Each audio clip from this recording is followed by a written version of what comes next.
సిద్దిపేట జిల్లా చిన్నకొడూరు తెలంగాణ తల్లిని అవమానపరిచిన సీఎం రేవంత్ రెడ్డి తెలంగాణ తల్లి మా అందరి దేవత, తెలంగాణ తల్లి విగ్రహం కాదని కాంగ్రెస్ తల్లి విగ్రహం టీఆర్ఎస్ పార్టీ అధికారంలోకి రాగానే వేల తాళాలు డప్పు చప్పులతో గాంధీ భవన్ తరలిస్తామని అన్నారు.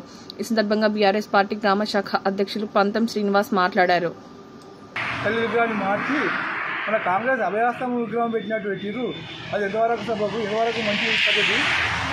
ఇంకా పద్ధతులు మార్చుకో రేవంత్ రెడ్డి గారు. మీరు ప్రజలపైన దృష్టి పెట్టి ప్రజా సంక్షేమ ఫలాల గురించి ఆలోచించండి. ఇంకా గురించి మర్చిపోయి నువ్వు డైవర్ట్ చేసుకుంటూ హైడ్రా ఒకటి, తల్లి తెలంగాణ విగ్రహం ఒకటి, ఏదో ఒకటి పెట్టుకుంటా డైవర్ట్ చేసుకుంటా ప్రజలను వరికంతులకు గురి చేస్తున్నావు.